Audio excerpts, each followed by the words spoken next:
Oh, yeah. Oh, yeah. Uh-oh. Where are you going? You going that way? All right. This is the way. I always hate that little intersection. You just never know what's going to come out. Hey guys, welcome back to the channel. My name's Brent. We make the motorcycle videos and the motorcycle vlogs here on the YouTube. Today we are going to talk about what makes a good first motorcycle. Now, this is going to be, again, Brent, you really do like to share your opinion. And you know what? You darn tootin' I do, because my opinion's all that matters. Yeah, well, you know, that's just like your opinion, man. No, it's not. No, it's not. No, it's not. But no, so I do want to have that discussion today because I do like to make videos that would maybe attract a new rider or would-be rider to the channel. And I like to be able to have a discussion with them, whether it be in the comments or they hit me up on Instagram or what have you. So for me, my first bike, as we have mentioned numerous times, is the bike that I am on, my 2009 Harley Davidson Dyna Lowrider. Is this a good first bike? It would really kind of depend on the situation, because what's right for me may not have been right for anyone else.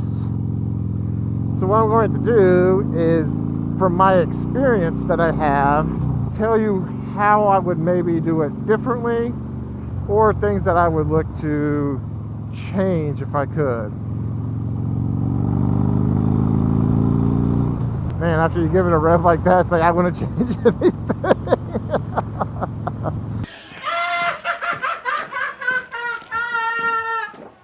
So the first thing you want to consider when you're getting your first motorcycle is going to be the weight. I feel like the weight can play a major role in determining your ability to ride a motorcycle. So for me, I am a larger than average fellow. Beefcake! Beefcake! I have the ability to lift an above average amount of weight. So for me, picking a bike that weighs in the 650 pound range isn't really too difficult. So if I was to drop it or just handling it in general, it wasn't right over the rocks job.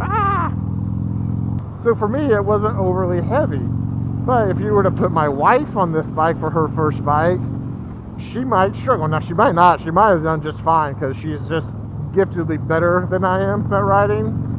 But she would have had a little bit more difficult time getting the bike upright and things along those lines. Now, yes, there are tricks for like turning the wheel opposite and then getting the stuff up. There's definitely tricks to getting the bike upright from its jack stand if you're not as strong, but you're still going to need to be able to manhandle that bike when you're out in the wild and riding. So again, the first thing I would consider is the weight. Ideally, if I was to do it again, I would still probably pick something of this caliber just because of my size. Maybe I wouldn't pick a Harley Davidson. I don't know what the weight of a Kawasaki Vulcan or something like that is. But I would probably go something like that that's going to be a little less hurting on the pocketbook if you were to do something bad to it. Kind of like I did. Another story. Tell me more, tell me more. Did you put up a fight? So the next thing I would consider is building off of point number one, how we kind of started talking about Kawasaki's and things of that, is to buy a bike that is going to be relatively maintenance free or very cheap.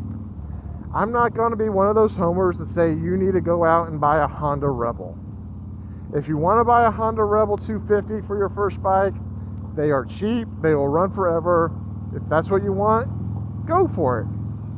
But I will tell you that Honda Rebel 250 will be traded or sold probably within your first year of riding, because you're going to realize you can handle a little bit bigger bike pretty easy, and you're going to want more power. What do we need? More power! Darn right, more power.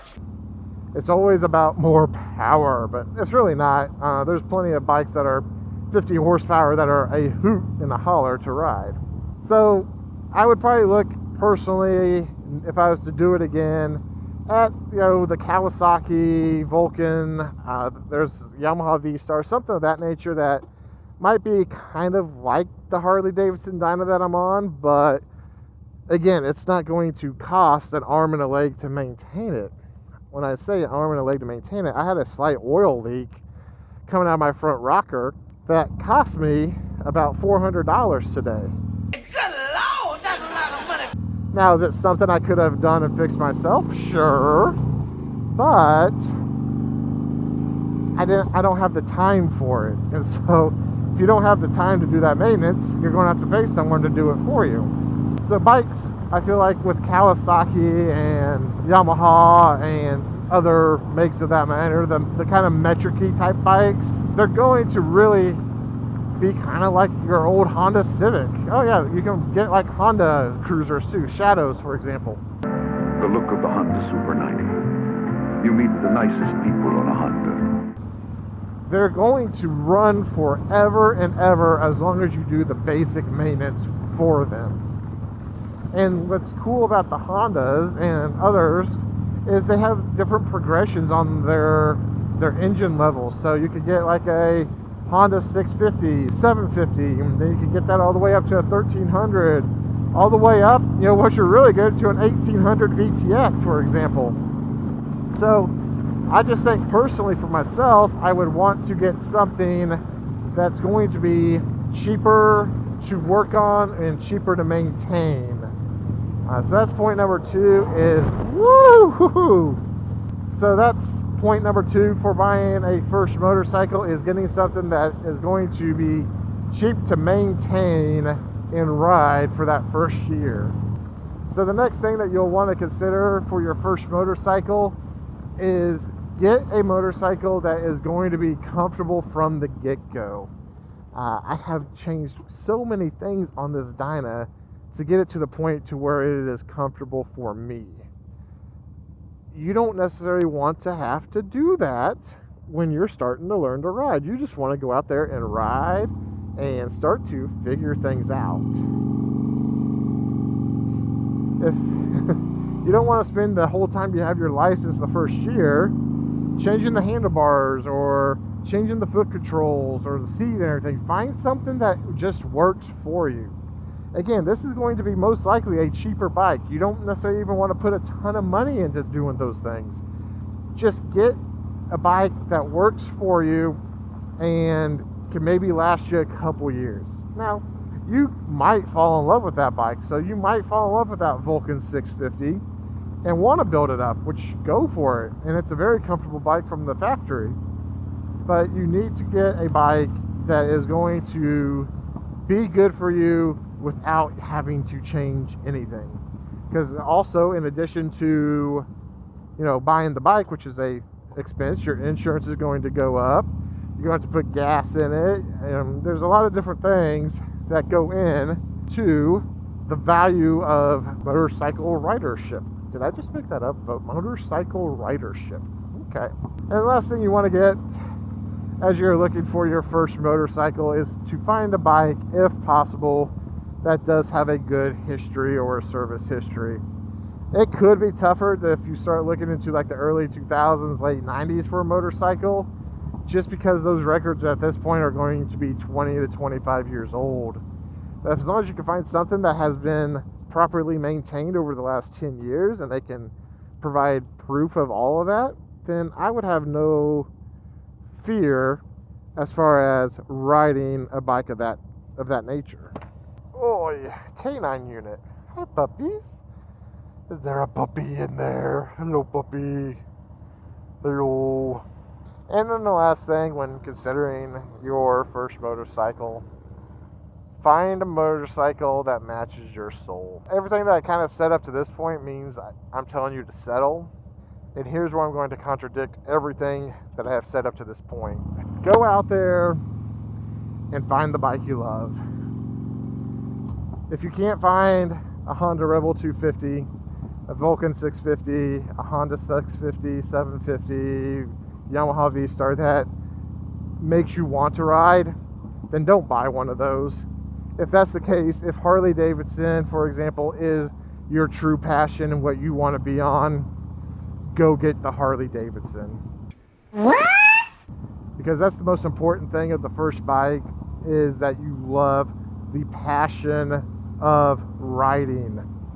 And if you have a bike that you don't love, that passion might not grip, and you'll be done riding by the end of the first season.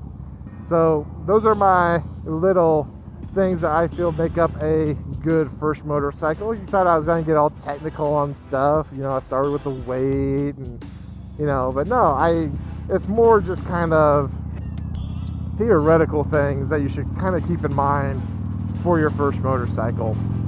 Go ahead and post what your first motorcycle was down below in the comments. I'd like to see some of the different examples. Again, mine was a 2009 Harley Davidson Dyna. I'm now riding a very powerful 2012 Harley V-Rod. And man, if I didn't have this passion, what would my passion be? I don't know. I love motorcycles. I love YouTube. I love my subscribers. Thank you again for being a subscriber. And if you are new to this channel, please go ahead and subscribe. And as always, guys, I am going to catch you on the next dark side, as this is the way, because this way is almost home. See you on the next one. Ciao for now.